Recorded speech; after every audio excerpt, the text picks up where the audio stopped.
Hello বন্ধুরা, আমি তোমাদের বন্ধু মিষ্টি আবারও নিয়ে চলে এসেছি তোমাদের জন্য একটা লং ভিডিও। অনেক দিন পর কুকিং ভিডিও নিয়ে চলে এলাম। দেখো, আমি পটল ভেজে রেখেছি, চিংড়ি মাছও ভাজা রয়েছে। কি তরকারি করছি কেউ কি বুঝতে পারছো? পারলে অবশ্যই কমেন্ট করো, আর যারা বুঝতে পারছো না ভিডিওটা পুরোটা দেখো, সবাই দেখো। আর ভিডিওটা যদি ভালো লেগে থাকে একটা লাইক কমেন্ট শেয়ার করে দিও। তো দেখো, আমি তেলের মধ্যে পেঁয়াজ, টমেটো আর কাঁচা লঙ্কা, তেজপাতা ভেজে নিচ্ছি। এবার ভেজে নিচ্ছি যতক্ষণ না এটা তেল ছাড়ে, এভাবেই আমি ভাজতে থাকবো। আর গ্যাসের ফ্লেমটা কিন্তু আমি ফুল করে রেখেছি। দেখো, এরম ভেজে নিচ্ছি। এবার দেখো পুরোপুরি তেলটা ছেড়ে গেছে, দেখো কতটা মিক্স হয়ে গেছে। এবার আমি এর মধ্যে একে একে গ্যাসটা সিম করে নেবো প্রথমে, অবশ্যই যাতে পুড়ে না যায়। তো আমরা আগে থেকেই না আদাটা বেটে রাখি ঘরে, তো আমরা বাইরে খাই না, কাঁচা আদাই বেটে রাখা। তো সেটা 2 চামচ দিয়ে দিলাম। তোমরা চাইলে 1.5 চামচও দিতে পারো, কিন্তু অনেকটা যেহেতু তরকারি তো আমি 1.5 চামচ দিলাম। আর রসুন 1 চামচই দেবো, বেশি দিলে না একটু বেশি গন্ধ হয়ে যায়, তো তাই জন্যে দিলাম। দিয়ে আবারও এটাকে নেড়ে দেবো, আর এটাকে নাড়বো অবশ্যই, যাতে মিক্স হয়ে যায়। আর এর মধ্যে হালকা পরিমাণে একটু জল দিয়ে দিলাম, খুব বেশি না, যাতে তরকারিটা লেগে না যায়, পুরো মিশ্রণটা যাতে সিদ্ধ হয়ে যায়, মানে ভাজা ভাজা হয়ে যায়। তো এভাবে আমি প্রথমে মিক্স করে নিলাম, নিয়ে এবার গ্যাসের ফ্লেমটাকে বাড়িয়ে দেবো।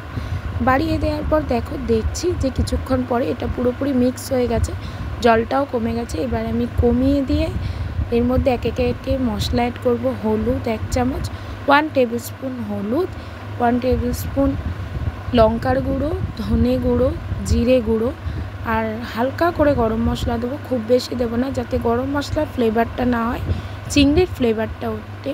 তো তাই জন্যে দিয়ে দেবো। আর অল্প স্বাদ মতো নুন, সেটা তো জানোই যে যার স্বাদ মতো। আর আমি যাতে ঝাল হয়, তো এখানে আমি 2টো কাঁচা লঙ্কা অ্যাড করেছিলাম। যে কম ঝাল চাও কাঁচা লঙ্কা নাও দিতে পারো, শুধু লঙ্কার গুঁড়োটা দিতে পারো। তো দেখো, আবারও আমি একটাকে মিক্স করে নেবো মশলাগুলোকে, নিয়ে মশলাগুলোকে মিক্স করার পরে আমি অল্প একটুখানি জল অ্যাড করবো। আর হ্যাঁ, গ্যাসটা অবশ্যই সিম রাখবে। আমি এটা সিদ্ধ করে রাখা আলুর যে উষ্ণ গরম জল সেটাই দিলাম, পুরো জলটা দেবো না, কারণ আমার পুরোটা লাগবে না, অল্প মিক্স করব।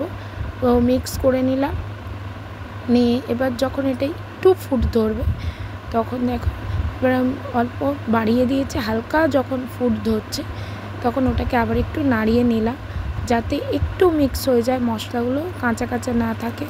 তো এরকম মিক্স করার পরেতে সিদ্ধ করে রাখা আলু, ভেজে রাখা পটল, হালকা আছে ভেজে রাখা পটল দিয়ে আবারও আমি এটাকে নেড়ে নেবো। নেড়ে দেখো, এবারে এখানেও হালকা করে একটু ফুটে উঠেছে যে ভেজে রাখা চিংড়ি মাছ কিন্তু বন্ধুরা অল্প ভাজা করবে, কারণ বেশি ভাজলে কিন্তু চিংড়ি মাছ শক্ত শক্ত হয়ে যায়।